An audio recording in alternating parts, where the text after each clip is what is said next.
Troy Murphy in the comments in the chat here says he has wanted to start MESBG, but no idea where to start. As used to play when it first came out. Excuse me. I think the easiest place at the moment to get started is to just pick up the Battle of Pelennor Fields box set. Definitely. It gives you the hardcore rule books, all your tokens and dice and all that stuff you'd normally get in a. I totally forgot to paint the sword on this guy. Good job. It gives you. That's included in the box as well. Yeah. The forgetting to paint the sword on that guy. Yeah. That particular guy. It gives you two factions to play with, and then they're really well. Most of Games Workshop's box sets are really good value. It is particularly good value, that one. The starter sets, you get a really good Rohan force, you get a nice Mordor force, you get the Witch King on the Fell Beast, and a whole bunch. It gives you all the Army of the Dead as well, so you get a good. It's almost 3 starters in one. Yeah, you get the Army of the Dead figures, you get a bunch of Rohan cavalry, you get the new Theoden plastic model, both foot and mounted, which is a wonderful model. That was so much fun to paint last year. That's a gorgeous model. I haven't done mine yet. I need to do him. I picked him up in a trade. And you get all the Witch King stuff, so you can run your Gondor and Witch King alliance and stuff, and Gondor and Witch King, the Gondor and the King of the Dead alliances and stuff. I think that's the best place to start, is just to pick up that book.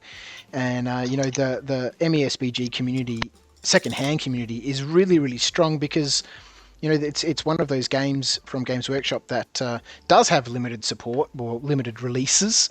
The miniatures are always on a rotating schedule because of production limitations and warehousing space and all that sort of stuff. We always get this back seat that there's a really strong second-hand market for SBG, that if you don't want to keep the miniatures that comes in the set, or you only want one of them, you'll easily find somebody else to take the other part of the box set from you. But you get the hard copy rule book, and here in Australia that probably costs like $6,500. I don't remember how much it was, but nothing in Australia is cheap from Games Workshop. But you get that, and everything else you need. I think that's a really good place. Something like $100. It's 98 for each of the books. Yeah. Yeah. Right. Wow. And I picked up my whole Rohan force secondhand for $250. So if that guy's listening, thank you so much, because that was such a fun project last year. Yeah, really, really good value. Oh no, am I doing the wrong way? Mark Newman asks of JP.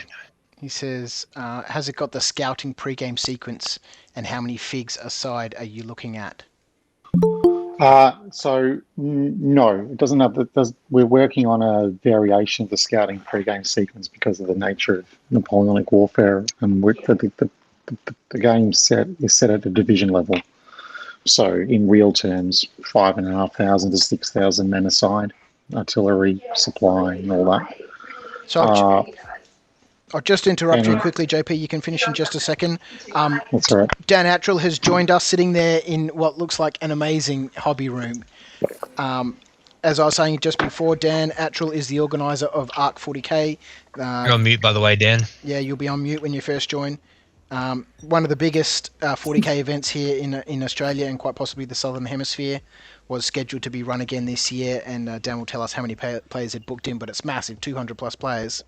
So thanks for joining us, Dan. Oh, thanks for having me, Viv. You're very welcome, mate. You're very welcome. I think it's a great cause that we're all sitting around today and doing some painting for. So it's actually prompted me to crack out the brushes again after a bit of a hiatus. So. Yay! Perfect. That's what we want to hear.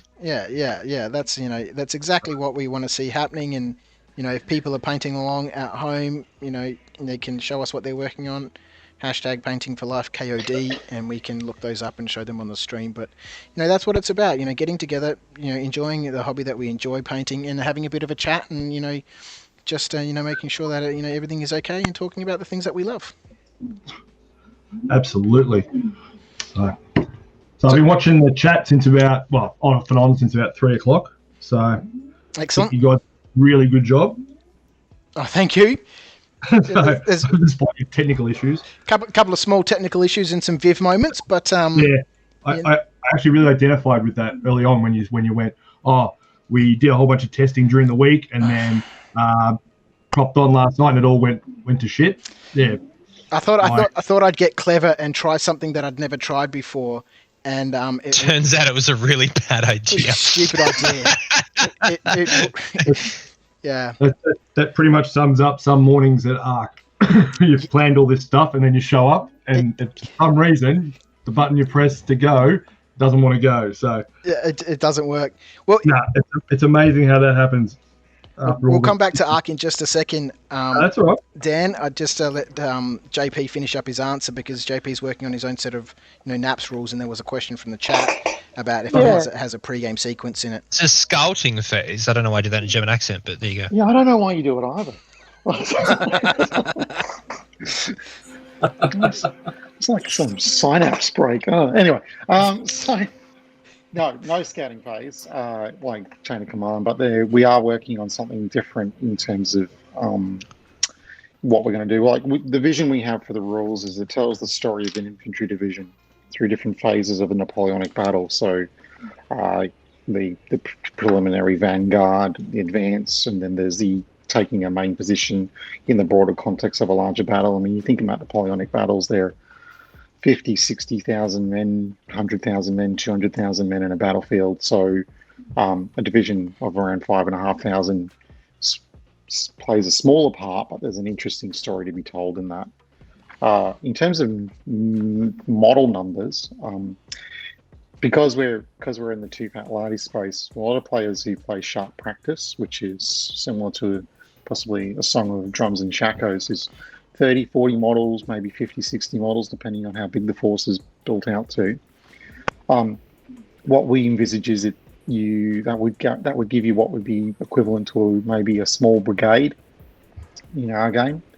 And a brigade, there are usually 2 to 3 brigades per division. So it is big battle, which is probably running counter to the trend out there these days around lots of small skirmish games and small model counts. But we want to play. We're writing rules for a game we want to play, which is that division level, big spectacle.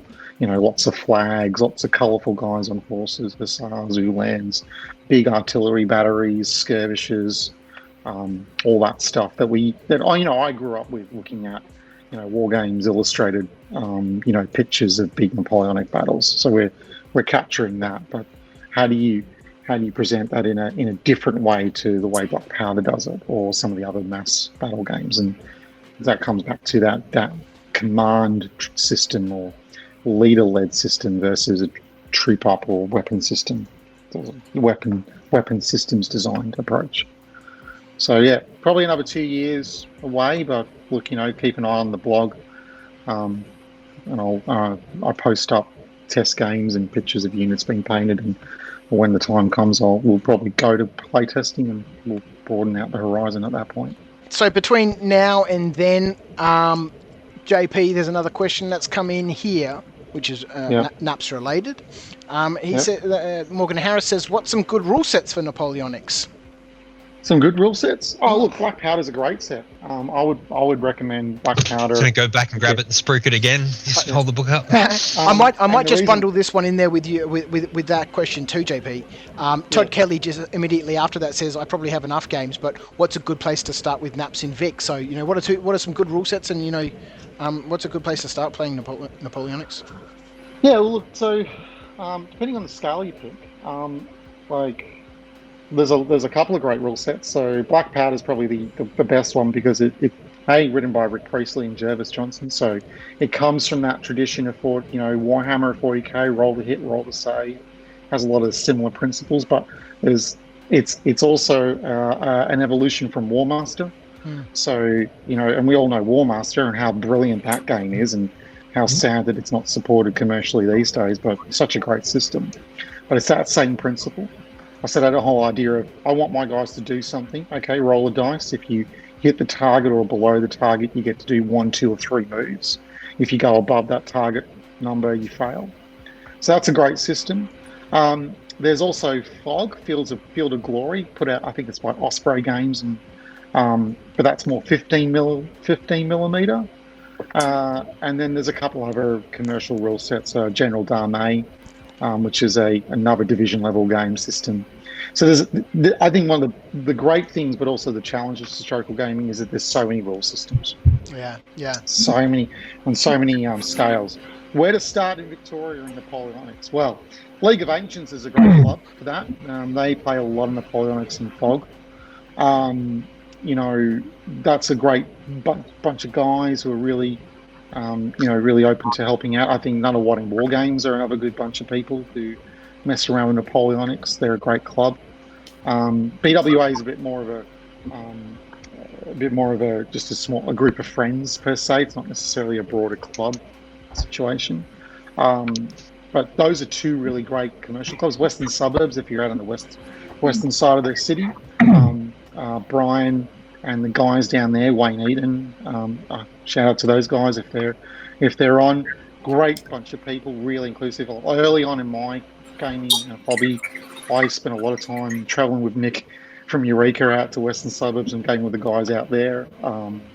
Darren Robertson and Tom Privateer out that way. They're great and they love their historical gaming. So those are three clubs that I would, if you're interested in historicals, those are three great clubs to wander out to and meet people and get into the historical side of gaming. There we go. Mark Newman says a lot of the League of Ancients play Field of Glory. You mentioned that one. Mark Piker, Yeah. General Duame, you mentioned that one as well. Yep. Dan, Mm-hmm. sad news about Arc40k this year, but completely understandable. Oh, absolutely. It was a bit unexpected, to be honest, because I think Things were looking really good. Things were looking great for a while. we were quite pumped for it. But yeah, the lockdown 6 kind of took everybody by surprise. Like, I thought we were out of it and we were in the clear with about 3 weeks to go, and then all of a sudden the 6th lockdown came along, and I was like, all right, this is now where it gets a bit real, doesn't it? So thankfully, I think everybody understands. We haven't had any cancellations. So from our, because you've postponed it now, possibly until February or something, right? till early March. Early March. So how many people were booked in? Because I mentioned before when you came on that Arc has been the biggest 40k event here in Australia, and I think I said 25 years, but you posted something recently. I think you did, or I saw something recently that it was either the 25th birthday of Arc or the 20-somethingth birthday of Arc. This year's 24. 24. Yeah, so we're hoping to do 24 in August and then have a massive gig in March next year. Yeah. So, but we'd already planned it. If we need to postpone that, we'd organise the alternative date with the venue already as well. We put in the player pack that we'd postpone till March. So rather than trying to keep pushing it back 2 weeks kind of idea and being messy, we just put it through the line of the sand. So, but yeah, we're all, at the moment, we're sort of in a bit of a holding pattern because it's still probably a bit far out to sort of start hyping again too much. Yeah. Well, I'm firmly in the camp at the moment that I'm not making any plans for anything because, there's just the whole last year and a half has been so uncertain. And as soon as we see some light at the end of the tunnel, something changes. Absolutely. So all of last year we were in that boat. Did you say, Dan, sorry, if you did say, and I just didn't catch it, how many players did you get registered? Oh, sorry. We had 180, I think was the last count. Wow. Amazing. Yeah. That's awesome. Quite. We had our record opening day, I suppose you'd call it, when we started selling tickets this year. When we first announced that we're going to run in August. So we sold 100 tickets in the first about 3 or 4 minutes. Wow. Wow. Yeah. So a lot of support out there at the moment, which is good. Well, it's such a constant on the Melbourne gaming scene, and a fairly prestigious sort of event. And it because it has been running for such a long time, it has all those wonderful traditions, and I think it's one of those things that people really look forward to. What's a battle? Can you get that from Warren when he was on earlier? Yeah, just ban him. Just Yeah, I've never been to Arc, so yep, that was 100% Brad. I will not come to Arc now. I apologise. I will remove myself from the pool. No, that's okay. It's one of those things when you're trying to do, you're standing in front of 150 people and you're trying to get them to do something quick, and then folks like Brad are standing there taking the piss out of you. Yeah. Yeah, like wrangling kids sometimes. Yeah. Have you ever thought about hiring Good some cats. bouncers, mate, and just having him stand behind Brad and just like, Oh, Just I bloody dare you, mate. Yeah, all right, sorry. You got to support some of those sorts of things because they're what give it some more atmosphere and Yeah. take the edge off a bit. Yeah. So- Yeah. People, I think you mentioned it earlier, like about communities. People can take competitive gaming a bit too seriously. yeah, Yeah. Yeah, I think that's one of the things that has always helped stand out about Arc is that it's always had that, this is just a game, sort of, we're here to have fun as a community, enjoy what we're doing, and yes, while it is a tournament and a competition, we're here to have fun. Yeah, at the end of the day, we're just having to give one of the blokes a whole bunch of prizes and some trophies and things. Yeah.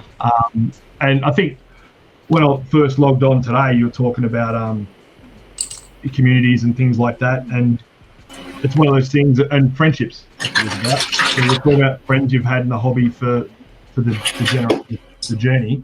A lot of my good mates, we've always attended Arc, but I found out recently that we've got people that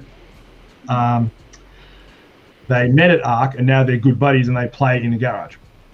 So we're actually That's cool. That's really cool. So, like, I just thought we went there, we just organised a good time, and away we go. But no, we're actually influencing that community on a broader level is quite humbling, I guess. Yeah, it's wonderful to see Knowing you're making a friendships being difference. born in those sorts of communities. There's Robert Treble here in the chat asking, can people come and watch Arc? That's one of those. Normally, yes. In a normal world, absolutely, we don't mind people coming along. We don't normally charge for it because that would involve trying to find someone to sit on the door, and that's always a challenge. But They're busy watching Brad, right? or playing.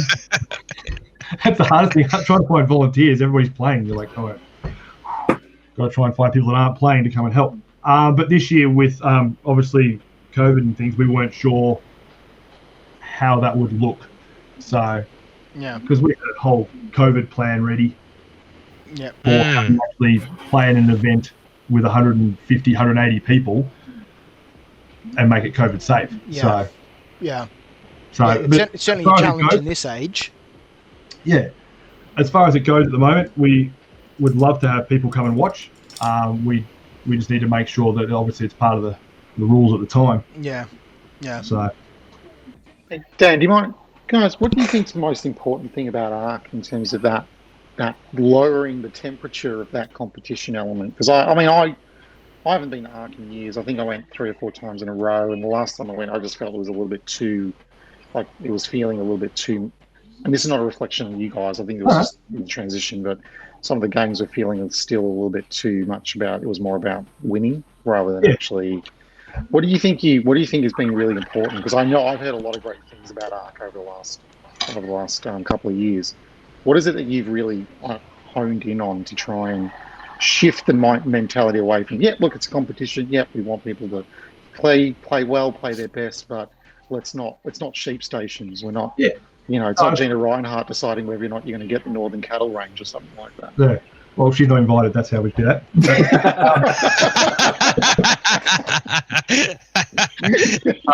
Yeah, she'd get wrecked on sports, mate. I think when you talk about traditions, there's a couple of points I want to make about it.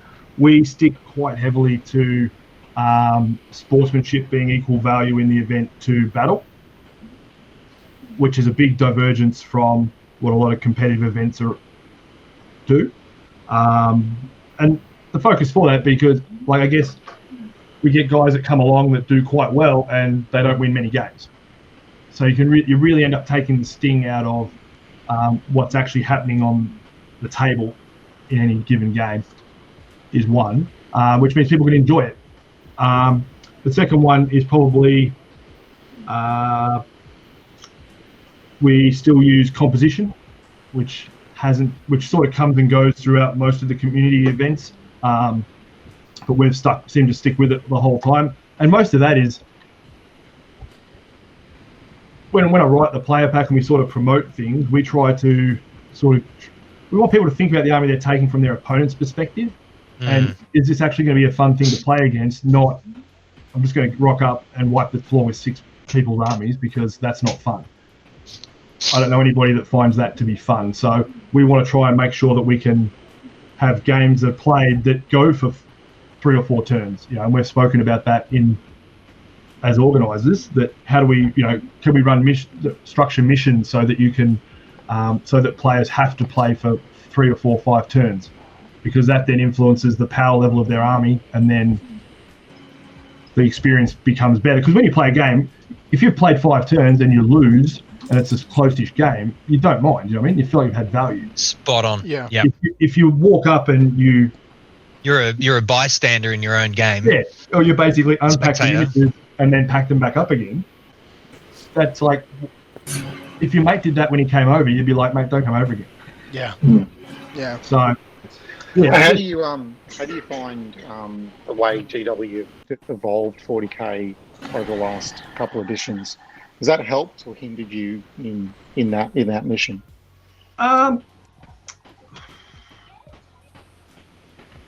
that's a really good question. There's a lot to unpack here. I don't think there's a lot to unpack. I don't think the edition. The thing the latest editions have done for us is, I think it's actually kind of funny that the newer editions have helped us go back to where we were, if that makes sense. Like when you talk about 3rd Ed, 40k, and those eras, people used to take a wide variety of armies within each army, with themes and all that sort of thing. Which 40k, it became pretty tunnel vision, I guess, when you put composition into it. Yeah, So, 5th Ed really kind of did that, didn't it? It kind of standardised all the armies down to templates, and you knew it was almost tic-tac-toe to a certain extent, or rock, paper, scissors. Almost, yeah. And that's why we're now in this place where we do composition, but it's more of a how much fun did you have playing against this army sort of composition, rather than necessarily trying to say, well, if you take those combinations, we think that's too powerful. Because no one's right in that conversation. Do you know what I mean? It's purely subjective. So what I like to play, and what the people I play against when I actually do get a chance to play, you'll find about 12 people chiming up. When was the last time I played on that front? But the people you play in your garage are like-minded people. So they're always, no matter what they take, it'll always be acceptable. So we have the unfortunate task then of trying to merge 180 people, all with different expectations, into one room. So, yeah. Do you look to what happens? I mean, I know the Games Workshop, from what I've read, have spent a lot of time now with American competition, like competitions like, I think, I'm drawing a blank now on the major comps over there. Adepticon and stuff like that. Yeah. They strike me as a different philosophy to what we try to do down here to a certain extent. Do you look to those guys for influence at times, or do you the guys like, no, we want to really forge our own distinctive approach? I think we're probably more in the forging our own way.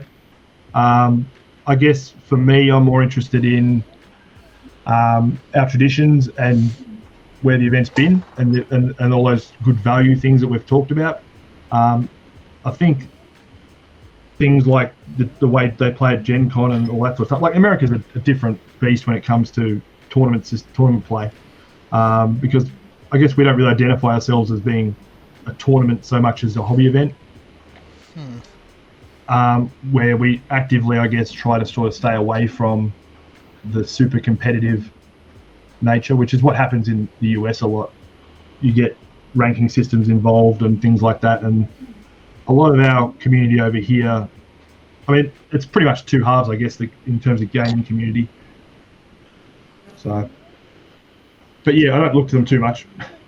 Just want to point out here in the chat Yep. that Morgan Harris says he has been here for 10 hours now. Nice, Morgan. Thank you, mate, for chilling out with us for the whole day. Yeah, Morgan, if you're starting to see double, it's because of the drinks. he's going to beat you, If. Yeah, well, Nick Heading here says, jealous of Dan having such a large space to hobby in. Oh, it just looks big on the camera, mate. So it's the only room in the house that I get. Oh, and then my wife posted on there as well saying she's going to bed. Can someone please tell Viv she's going to bed? She did duck her head in and said she's off to bed. Still, I like the thinking. They're going upstairs for cuddle time. And then Akhtar said you better tell Viv that. Where I've lost my spot. Here we go. Mike Parker said, Kimmy, better tell Viv that. Damn refresh.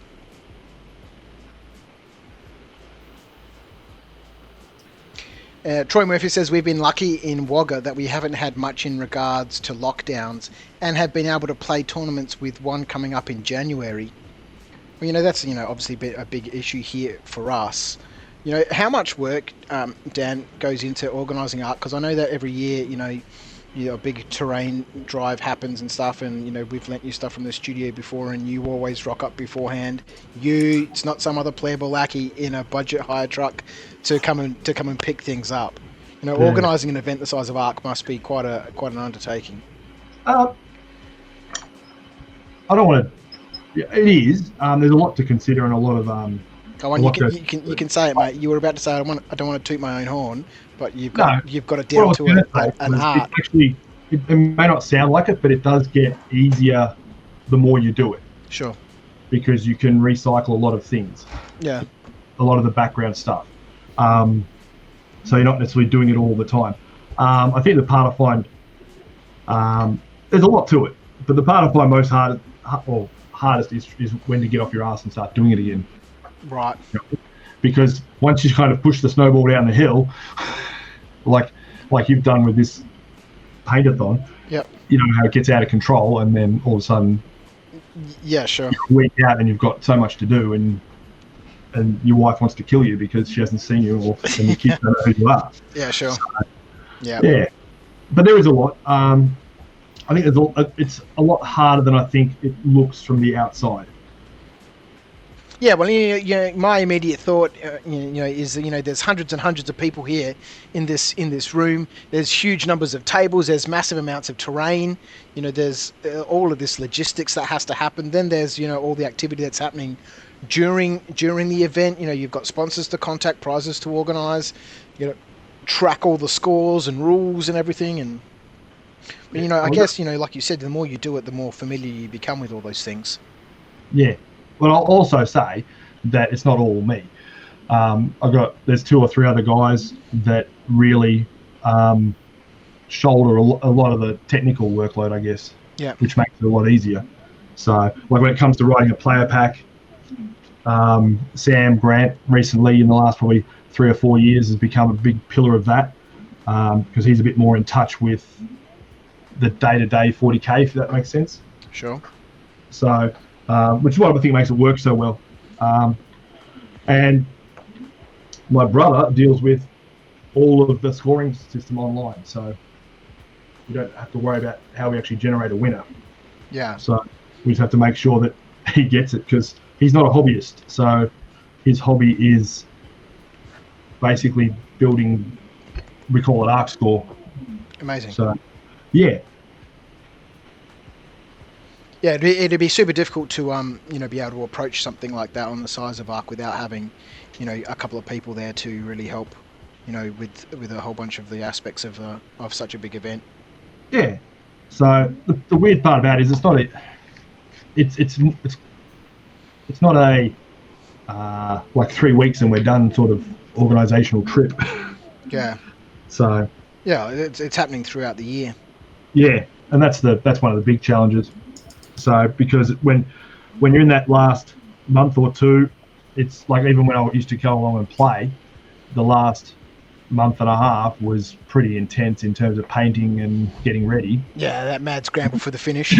Yeah, and the 24 hours before you're still painting your models, and all your mates are doing it, and then you're off. But when you're organising, if it hits August, September, and you haven't started something, then all of a sudden it becomes panic. Yeah, sure. Because you can't just finding a venue isn't exact. Well, luckily we sort of book venues a couple of years in advance now, but finding a venue off the bat that holds potentially 100 6x4 gaming tables, with room around them, isn't exactly easy. So, are you still planning on having the event next year it's in the Malvern Town Hall, right? No, we're at Coburg. You're at Coburg now. Yep, in the Batman Royal. Did that move there for the previous event, or is this a new one? Yep, yeah, our 9. Oh, no, I believe it's right now because we missed last year. Now, our 2020. Oh wow! The 2020 event was at Batman Royal, which is right next to Batman Station. Nice. I mustn't have come along. I don't remember it. No, that was the one where I rang you the Friday night at like 5 o'clock and asked you for gaming tables because I was short. Yeah. And you were the champion that you are, and you went, yeah, man, just come down and grab them. So I rocked up to the pub in the 3-ton truck to pick up 10 tabletops. Oh, that's right. Yeah, I had all the stuff was at the club, at the brewery. So that's right. I remember. Yeah. You know how painful that is when you rock up to a pub in a 3-ton truck to pick up gaming tables. It's like, this can't be me. Yeah. Is it kick in the pants? Yeah, hey, Viv, apparently there's a big bunch of questions in the chat. All right, let's jump in. And that was like 12 minutes ago. So sorry, Pete, I'm a bit slow. Okay, so the last one I got to, Troy was talking about Wagga. Todd Kelly asked a question: what army would Gina play? Gina Reinhardt, I think he's talking about. We mentioned her before. Oh yeah. I was like, who's Gina? Oh right, she got banned. For anyone in the chat, Devourer. Yeah. Gina Reinhardt is the richest person in Australia. She's mining magnate. Yeah, mining magnate, and one of those wealthy cutthroat sort of people. Inherited it from her father, I believe. Yes. We don't know his name. Strange. Mr. Reinhardt. Derek Maggs asks, are Angry Marines welcome at Arc40k? Des. He's setting me up. That's Des. Des actually helps us out. When you actually finally paint one, Des, they'll be allowed. There we go. Yeah. No, hats off to Des. Des is one of those unsung heroes. He's helped us out for the last... I think this year's his 10th year. Amazing. And he's going to hate it when we give him a certificate because he doesn't like people acknowledging him. So this is obviously going to be crap for him too. I was going to say, you pissed him off here as well. Well done. Yeah, pretty much. But he doesn't play either. So he used to come into GW Melbourne when I worked there. And he came along at the first arc I ran and just sort of fell into it and then kept coming along. So, yeah, props to Des. Amazing. Champion. Legends and Lore, they're another YouTube channel that have been doing some amazing 40k battle reports, highly produced by a director and a filmmaker who's affected by COVID at the moment and has put his passions and attention into their content.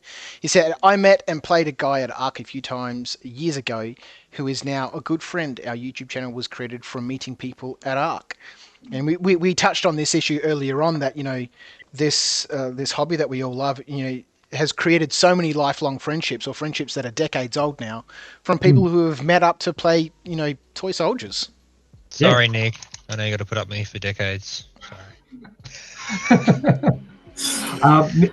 Chris is actually the example I was thinking of. So, because I went around to his studio where he filmed all his battle reports, and we did a little interview about Arc. And during some of the downtime in the interview, he told me the story, and I was just blown away by it. Yeah, so that's amazing. Yeah. Nick Heading says, hobby event is the best way to describe Arc. Winning is part of it, but not all of it. Yeah, Nick can seriously paint. So He's up until he's won 2 best painted, 2 Players' Choice armies. Here's an interesting question from Mitch Gibson. He says, Dan, what was the process of taking over from the War All the Time guys? The process. All right. Do you want the story? Yeah, whatever you feel comfortable sharing. Mate, I don't feel uncomfortable sharing it. It's not something anyone ever really asks you in the street. You know what I mean? So it's good to touch on it.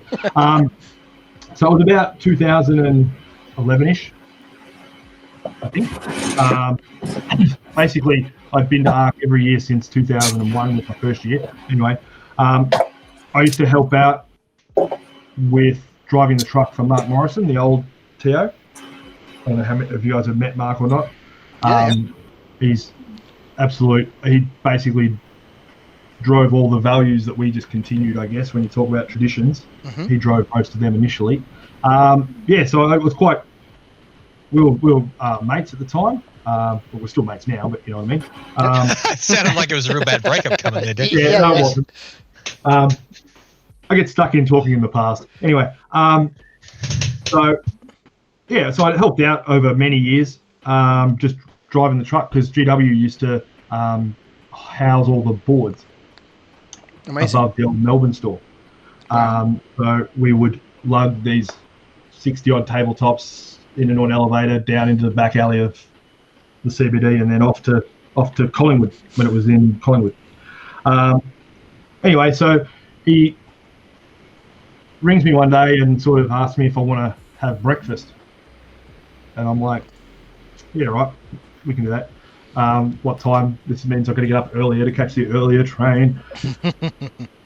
So off we go, because I'm like, cool, we'll go chat with Mark. And this was before the 2012 event, which was their last one. I think 2012 was their last one. No, 2011 was their last one. So this is before that event.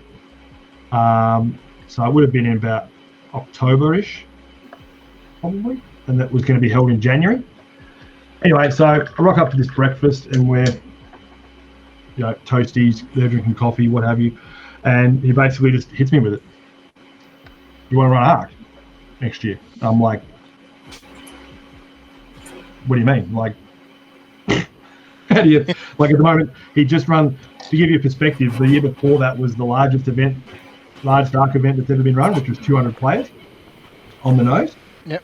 And it was like this, like, me and my gaming group had it as like the mecca of our gaming calendar every year.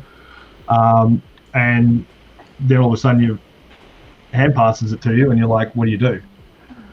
So at the time I was like, I think I told him I'd have a think about it, but it was pretty obvious. Like if Mark's not going to do it, then, and you're invested, like I'd already invested 10 years in it as a player. I had a lot of memories there, and you kind of go, well, I don't want it to just not be there. And then he announced it at the 2011 Arc40k, and that's when it sort of became real. And then 2012 was my first one, which was pretty much like, what do you do? You know what I mean? So you've got this, it was a beast at the time, so you kind of like, what do you do to try and maintain what people have been doing? Yeah. So... Yeah. You've got all this, history and legacy of the event that, you still need to, organise or carry forward or put your own spin on or... Absolutely. Well, and that's when I sort of, every time I've quizzed Mark about it, and after it you sort of say you'll do it, he's just like, it's yours. I don't give a fuck what you do with it. Yeah. Friend. Yeah, well, it's a difficult thing, right? When you're given something like Arc that, has been around for such a long time, and it's it's got such a prestigious reputation, and it's a lot of pressure just to go, okay, well, what do I do now? I don't want to fuck this up. No, and I don't want to just turn around and go, well, let's just go and do the total opposite. Yeah, exactly. And then literally you've got just as much chance of doing the opposite and ending up damaging it than you do trying to continue it. So we kind of just went with the attitude of let's just keep as much of it the same as we possibly can and see how we go. And then over the journey, I think it took me probably 2 or 3 years to actually really put more of our spin on it. So I think that came when we had people or players that were attending that were 5-year veterans, which is something we carried on from the Mark days, where every year you basically give the people that have come along for 5 years a certificate. And I was giving certificates to people that had never been to an event Mark had run. Sure. And that's when you start to go, all right, we can leave that behind now a little bit. We'll just use it as inspiration for the future, but I guess you feel less pressure. Yeah. Yeah, the more you've done it, and the more it's under your control, the more you can start implementing, your own things. Yeah, absolutely. But then the more I started to try, the more you start implementing your own things and talking to the people that I've always gamed with, you sort of start to realise how much you were influenced by the times you went to Arc. Yeah. And what happened there. So Mitch had asked that question, and then he follows it up to say that was an awesome story. And Derek Maggs come in and says, yeah, it was, Mitch. It was an interesting story. It was great. So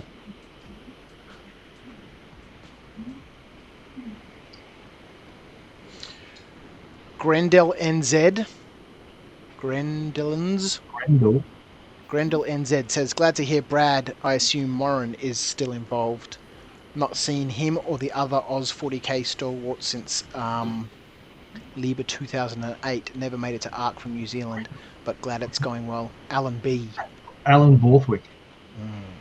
Yeah, I know Alan. So I went to New Zealand.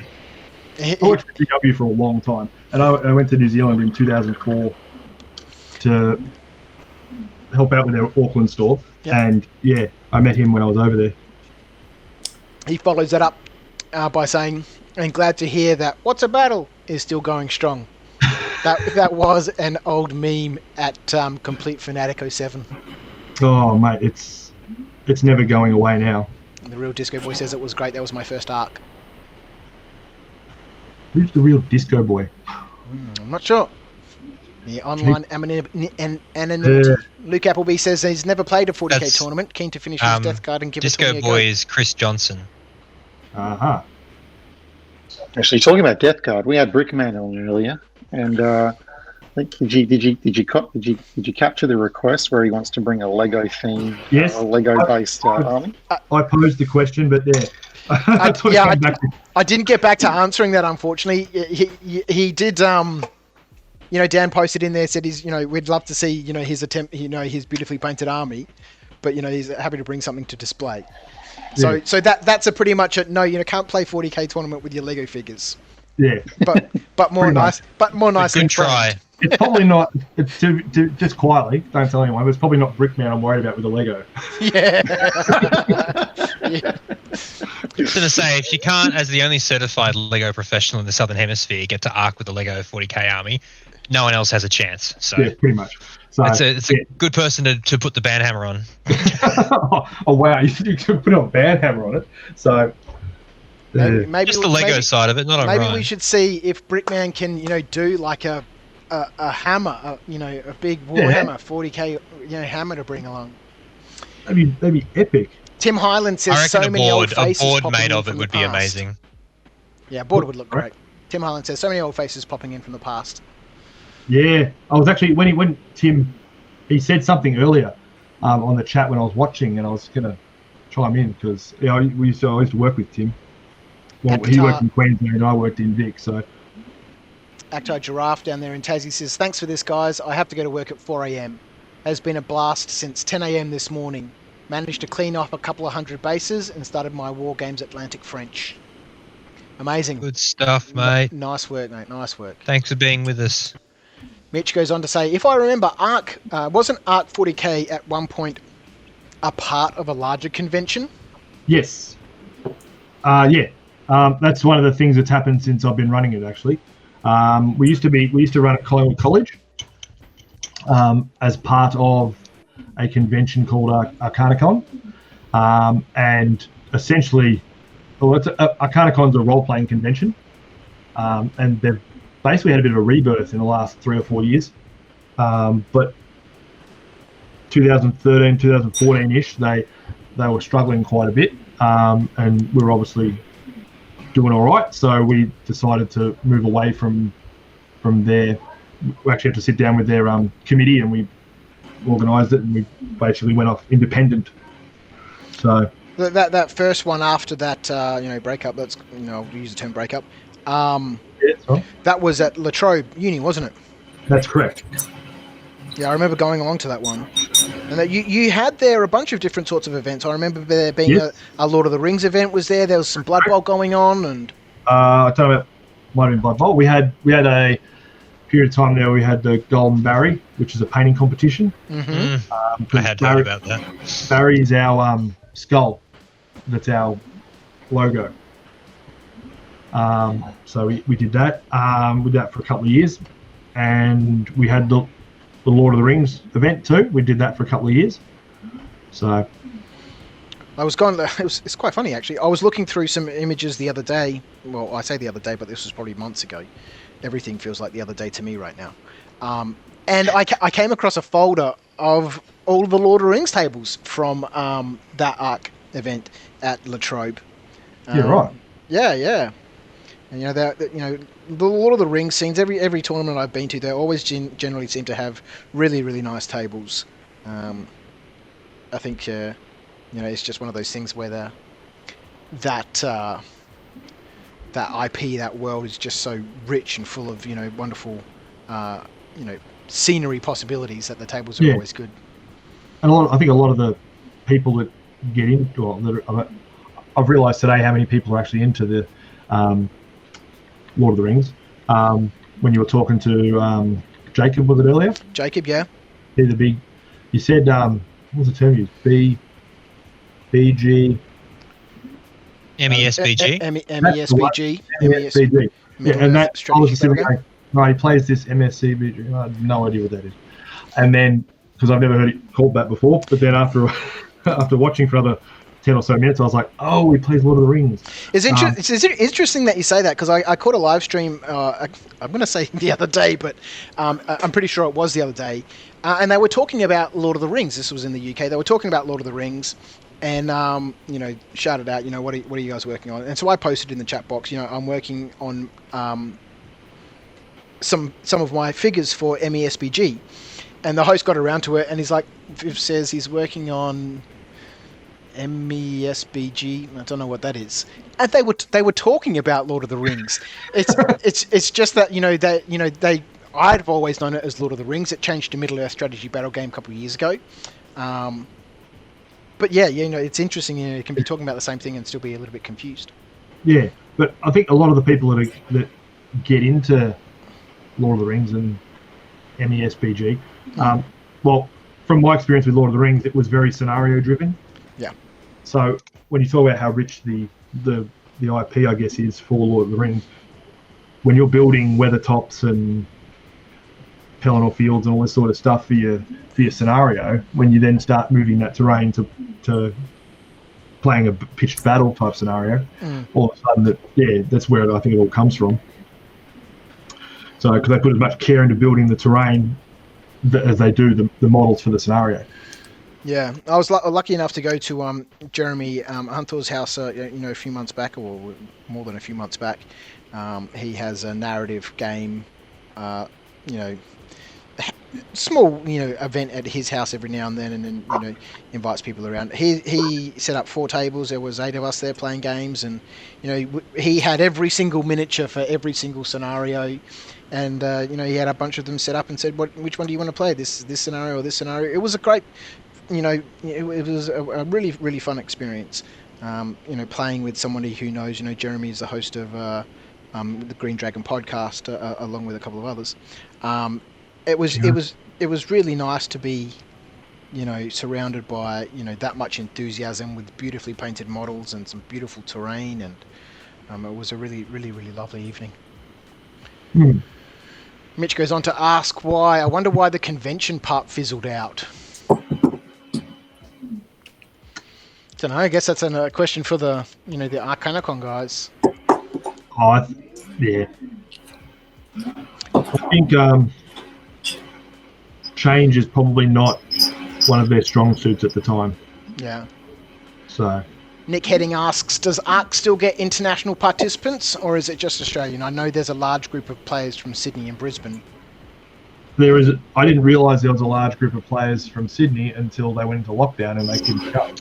Yeah, right. They never really mentioned it. So, but there is a very strong contingent from Queensland, out the Ipswich way. I think our 25th year will be their 10th year. So, hey Nick, fair effort to be. I'm just going to mute you again, Nick, because there's some, No, that's JP, I think. Is it? Oh no, it's not. JP's muted. I don't know. There's So, what have we got? It's nothing. Just every now and again, we can just hear like a humming in the background. Yeah, like a hairdryer or something going off. It's the fan on the back of my machine, I think. Yeah. Oh dear. Right. Sorry, just to answer the rest of that question, we don't have any internationals that I know of. So. Yeah, Mitch Gibson says getting some internationals getting to come over would be awesome. Absolutely. So that's always the goal, isn't it? So the more, as far and wide as they can come from, if you ask me. Yeah. So. The real Disco Boy. Did we figure out who the real Disco Boy was? Yeah, Chris Johnson, CJ. He actually says, Dan, have you run any other tourneys other than ARC? Yes, I have. I ran before I ran ARC, I ran a tournament in Ringwood called EastCon. I just ran that once. That was at the Bowls Club there in Ringwood. I helped Kane Tucker run 2 or 3 Liber Animuses. Definitely 2. Helped Andrew Long with Complete Fanatic. And I ran the very first conflict that Games Workshop ran at Box. I don't know if anybody ever remembers that. That must have been a while back. That was 2002-ish. Wow. So, yeah. So, it hasn't been many years where I haven't had some kind of event on that I've been running. So. Jason Berman's popped back in. He was here earlier this afternoon. Jason from the club. Some of you will know him. He says you're all still going strong. Well done. It's great. We'll have a bit of a catch up shortly with where people are. It's almost 9 o'clock. We'll see who's got what done. Jesus Christ! I haven't even finished the 12. All right, you'll be all right. Tim Highland says MESBG is always a hidden gem for player numbers. Very different crew too. It is. It's surprising, when it came up at the club, at Axes and Ales, who plays MESBG or Lord of the Rings. All of a sudden, people were just going, I'd love to play. I play. There's people just like popping out of the woodwork for it. While hobbying, I'm missing those guys. While and Andreas, the Norwegian Viking from STF, I think it's STF, Wargaming Studios over there in, I'm going to say Denmark, but it's probably Norway. It's probably Norway, right? Because Andreas is the Norwegian Viking. He says MESBG as a game lends itself to neat tables more than more unit games like AOS and 40k, I think. And it is, and you have your individual models. While things need to be deployed as a warband led by a captain or something, you're running around as individual models, and you get a bit more, leeway on what you do with the table. Christian Halverson says Infinity and some of the bolt action tables have blown me away. John Bond's tables are amazing. Some of the Infinity tables, man, holy crap! I remember when Josh Platt rocked up with the most dense cityscape board. He had LEDs that Battle Kiwi had knocked up for him, flashing on the inside of buildings. He had custom-made acrylic cut signs, such as Ed's Salty Potato Cakes. That was a great one. Love you, Josh. He won't be on the stream, unfortunately, because all his stuff's packed up because he's trying to move to France. But yeah, it was just some of the coolest things you've ever seen with those Infinity boards, because it was skirmish, so you didn't have to worry too much about, allowing space for big squads of stuff to move through. Around. Yeah. That was a big thing that blew me away. And then also just seeing some of the historical games at CanCon as well. Those guys have got really beautiful boards and scenery and stuff because they've been doing it so long. Yeah. So yeah. It's honestly, I reckon I love doing terrain more than I do models sometimes. I love Just it. because it's a whole different thing of creating this entire landscape as opposed to just an army that will go on said landscape. He says while painting a Napoleonic force, but anyway. Are you painting anything, Dan? Are you working on something? I am. Let me show you what I bought recently. Ooh. This might be familiar, right?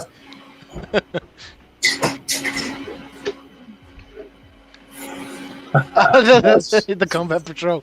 Very nice. Very nice. Yeah, no, just working on some orcs. Mitch says, Speaking of very nice, you seen the total, Viv? I haven't. We're almost we due. are Almost just due for it. just shy of $8,000. Holy cow. Really great if we get that $8,000 number before Let's- some of us log off. Let's go and have a look. Where are we here? So, $7,664.90 was the last time I refreshed it. Let's go back and have a look. Refresh it. $7,884.90. That's incredible. That's incredible. Well done. Thank you, everyone. Mitch says the community needs to come up with a better acronym for MESBG. Just call it Middle Earth. I think most people. Is the MESBG group needs to come up with a better acronym for MESBG? Yes. Yes. Yeah, for MESBG. Say that 100 times quickly. You can't force it.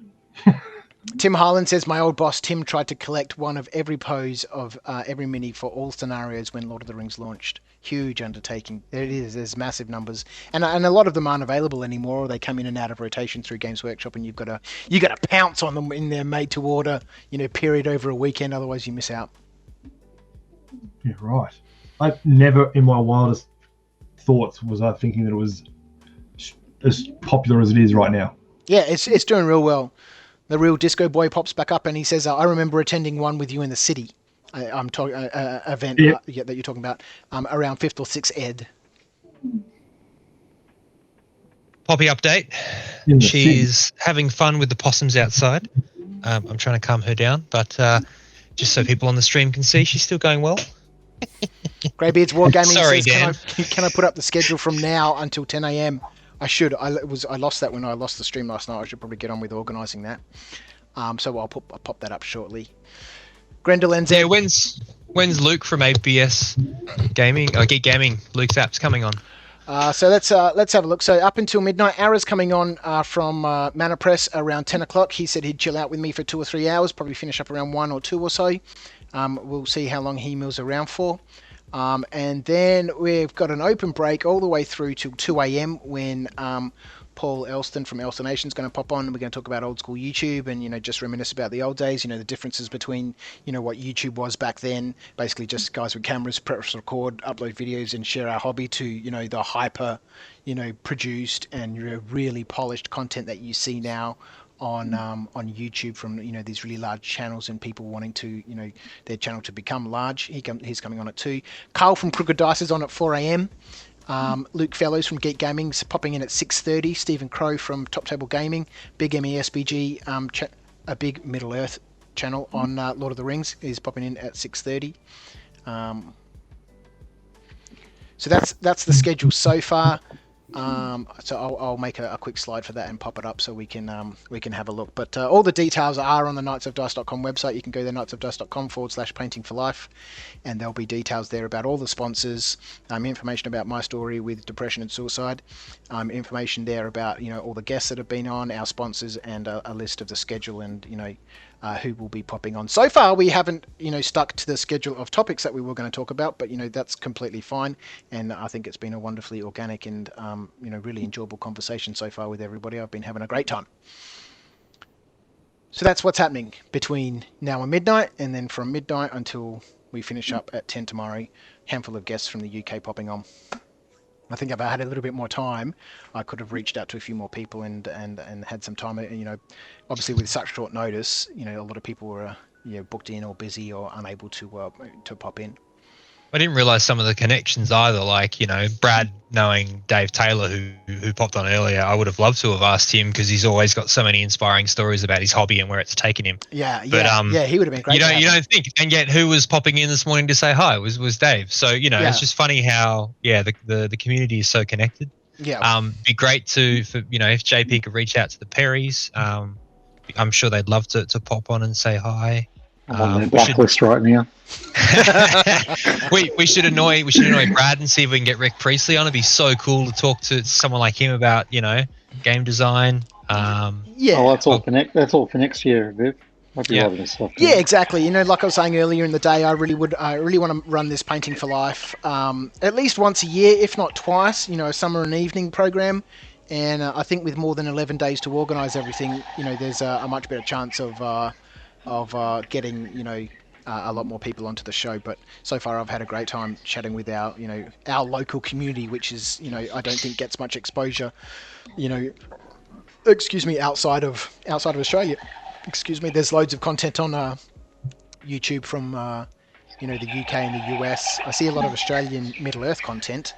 But there is a lot, actually. It's quite surprising. Obviously, I'm looking for it. I'm looking for that content.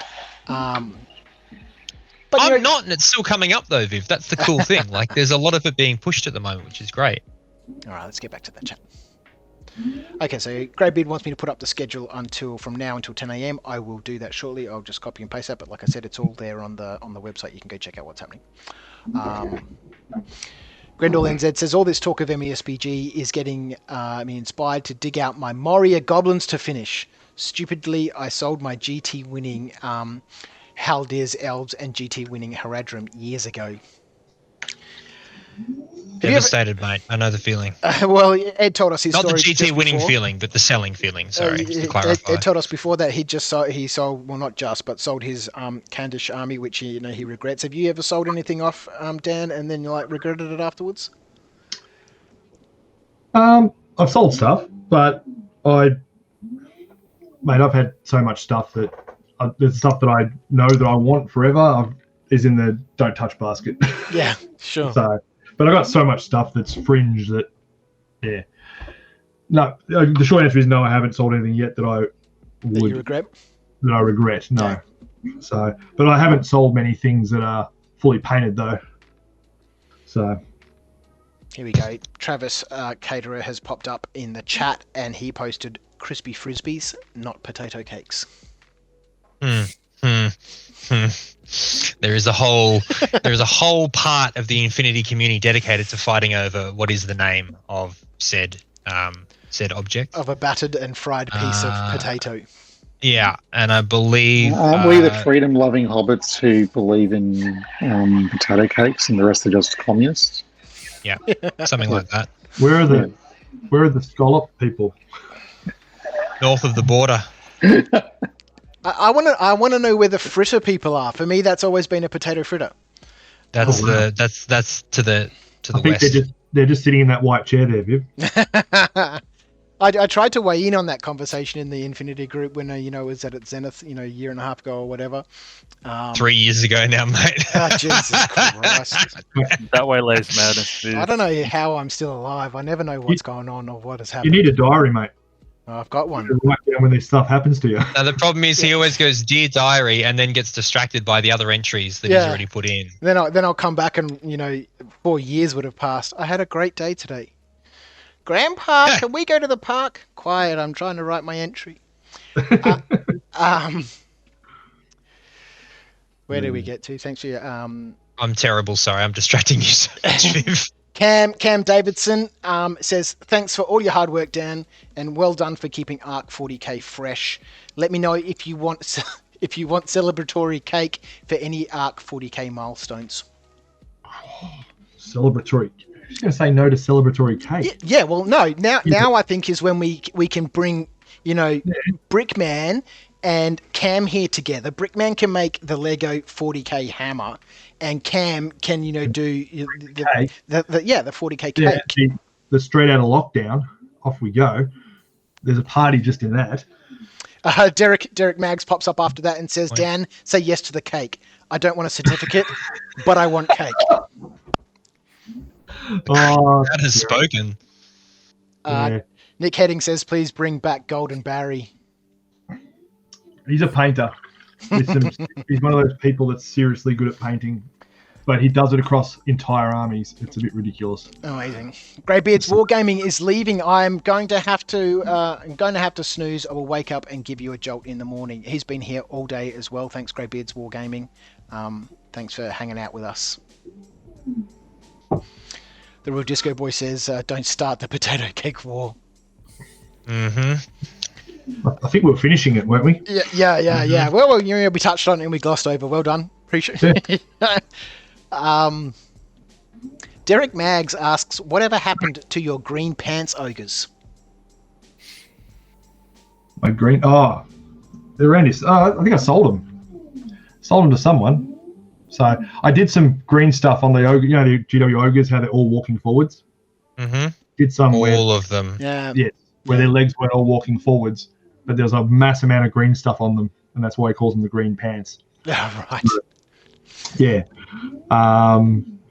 But yeah, I think I sold them with all the other bits and pieces because it was a half-finished army of just bits in a box, and I was just like, You printing stuff in the background, by the way, Dan? "Yes, I am." I heard the noise and went, I know that noise. It's my brand new Photon, Anycubic Photon and Mono SE. Ooh, I got the Photon S off Scott Reed. He went, "This is crap and it's crap. Would you like to buy it from me?" I went, "You're not a very good salesman, Scott, to be honest." Yeah, I think you're supposed to be good about it. How about some Underworlds models and $50? He went, "That's fine," and he bloody sold it to me. Yeah, right. No, he was just like, I don't want to put something bad on you. You know, I don't want you to take something off me that's not going to work. I went, "Dude, I'm sure it's fine, but you're just used to like bloody, what is it, a Form Pro?" Yeah, Form 2. The Form 2. It's like this insane production level printer, and he's like, "I'm not getting good enough results." I'm like, "Because you didn't spend $7,000, Scott." Yeah. It was so funny. Just before Scott finished up at the Knights of Dice studio, I gave him the last 6 weeks or something to do whatever he wanted and get into 3D design, learn to use Fusion and stuff, and so he designed a bunch of stuff there, and then he was trying to print it out on the printer, and stuff just wasn't working. And he was trying to figure it out, trying to troubleshoot, is it the FEP, is it the settings, exposure, lift speed, or something? Is it the support? So I took one of his models, chucked some supports on it, and we ran it through the Photon, wouldn't print. And I was like, let's just run it on the Form printer, on the Form 2. Now, Form 2 takes a ridiculous amount of time. It's an SLA print, so it draws with the laser beam every part. It's you don't get these 2 or 3 second exposure time layers. You get 1.5, 2.5 minute layers.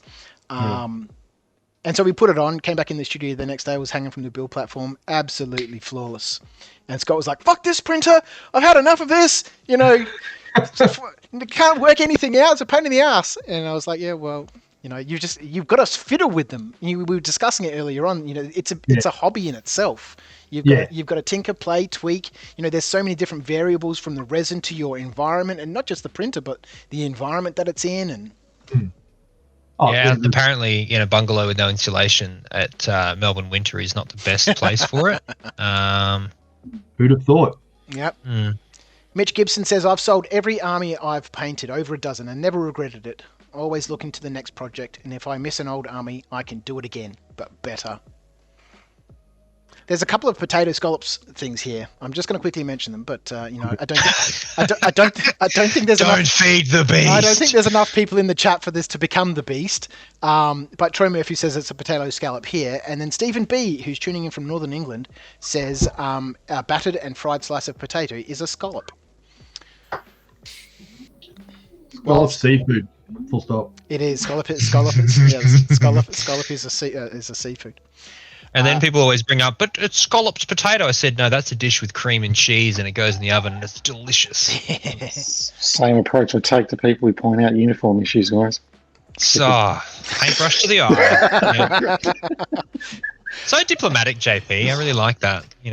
Weil says, Weil from SDF is posting under Weil Hobbying his channel there. "We miss filming battle reports too, Viv." They've been out there. They've been under some really strict lockdowns there. We have finally been able to get back to the studio, so slowly starting building up a backlog so we can come back with a weekly schedule. If anyone is into Middle Earth, Lord of the Rings / Middle Earth SPG / strategy battle game. Middle Earth. The STF Wargaming channel on YouTube, I'm sure you could just do a search for STF Wargaming. I'm pretty sure it's STF Wargaming. While you can correct me in the comments if you're still there, do a search for STF Wargaming. Those guys there have been running their grand campaign, and there's hundreds of battle reports to go and watch. They've been playing through every single scenario from all of the books, all of the old books, all of the White Dwarf scenarios, as part of their grand campaign, and they're fantastic to watch. Obviously, they're playing them with the new rules of the game, but playing through every single scenario, and it's been great fun to watch. And obviously, with the how many times has Pippin died in that campaign? Seriously, I still can't believe that 10-year-old kid going, "What am I doing with this?" Rolls a 1, and we all scream for joy because he had an aneurysm. Suck it, Pippin. You're a shit hobbit and a shit character. Jason Berman says a 40k cake, 40,000 calories. Oh, hey. Yeah. Just jam it full of chocolate and jelly beans. Oh, mate. Stephen B is currently working on some BFG Eldar Fleet, Battlefleet Gothic. Oh, very cool. Oh, dude, that's one game I regret not getting. There's another great game. That's. I'll tell you what. That's something I regret selling. Did you? No. No! Did you sell it, Nick? I sold it at the. Oh, he sold it the same one I sold my 10,000 points of Eldar at.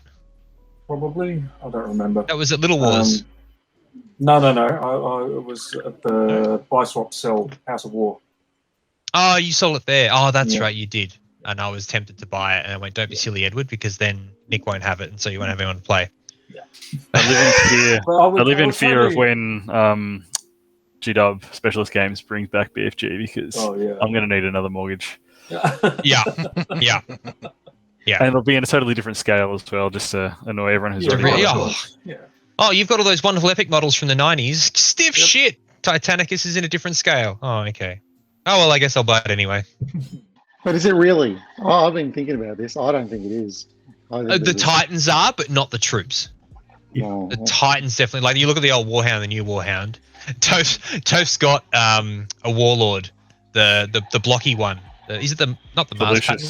The Lucius pattern, yeah. Yeah. And that compared like to the new one, it's like 2/3 the size. It's like a knight. Yeah. It's like scale is very different.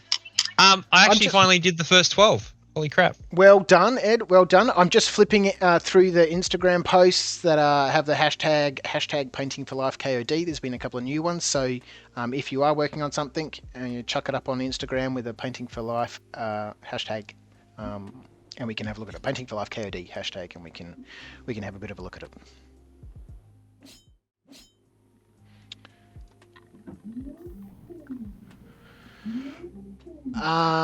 Derek Mags, Derek Majors is the Photon SE. I'm legit wanting to buy one. Is the Photon SE? The SE is the old one, right? Or is the SE is a special edition or something like that? Is that what you have done, the SE Mono? It's the Mono SE that I've got. Yeah. I don't know. I couldn't tell you what the SE means.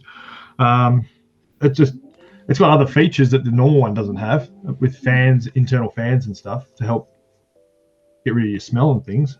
But other than that, couldn't tell you. I'm really keen to get a hobby grade printer because, like I said before you joined on early this afternoon, the Form 2 is a fantastic printer. It levels itself. It's got a gyro in there, and so you can independently adjust the feet so it stays level, properly level. It levels its own bed. It cleans and wipes it. It heats the resin. It fills up the resin tank when it needs to. It is literally, you just press print and it prints. As long as your supports are fine, it'll print flawlessly every single time. But it's damn expensive to run. The tanks in it, like your printers and all the printers now, you can just change the FEP in the bottom of the tank.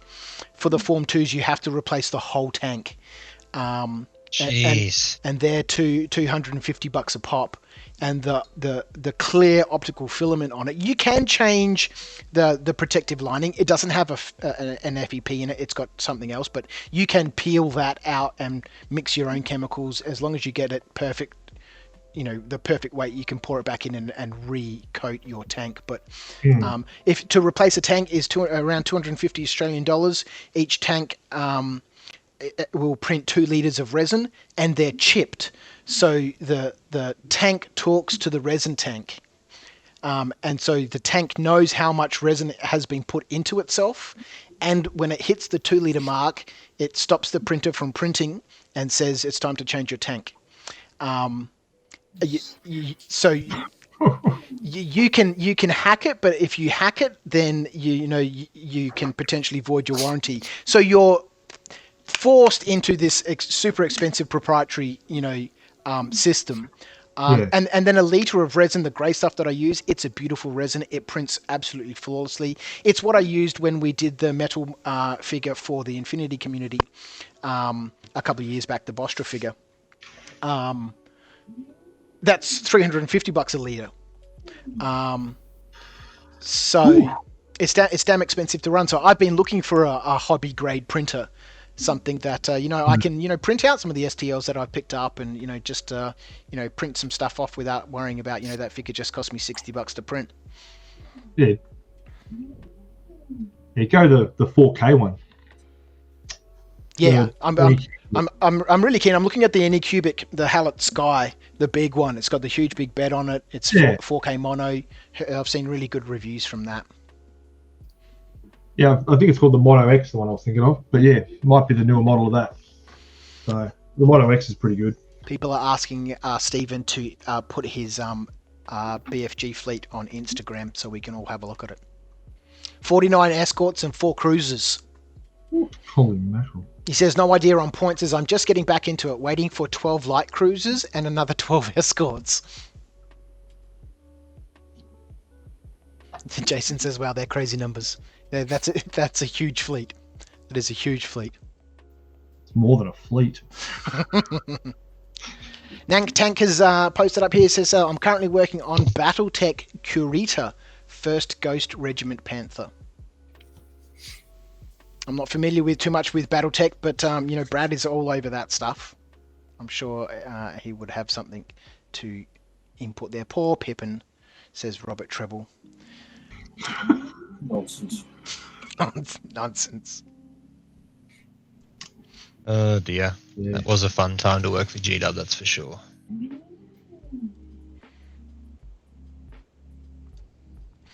All right, so we'll quickly tune back in over here. We'll come and have a look. This is what Ed has slowly been working on. He's posted this up in the hobby chat. So my hand is cramping. I'm so done for a bit. Ugh. I can't zoom in any more than that. It starts wigging out. They're looking good, Ed. They're looking good, mate.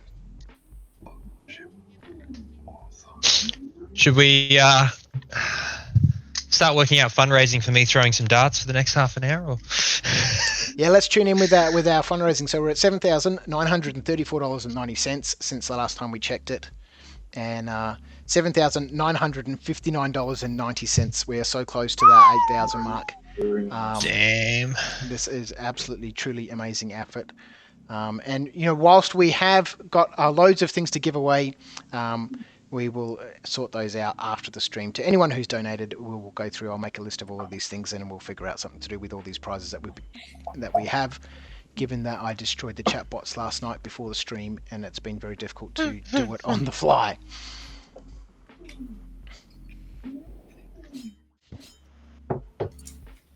All right, Viv, I might head off, and I might pop back on a bit later once the boys are in bed. Yeah, definitely. Thanks for popping on. It's been great to catch up and have a chat. Thanks, Dan. Because I'll be up late like you blokes are, probably. No, I'm going to bed soon, man. I'm going to bed soon. All right. See you guys soon. See you, mate. Thanks, man.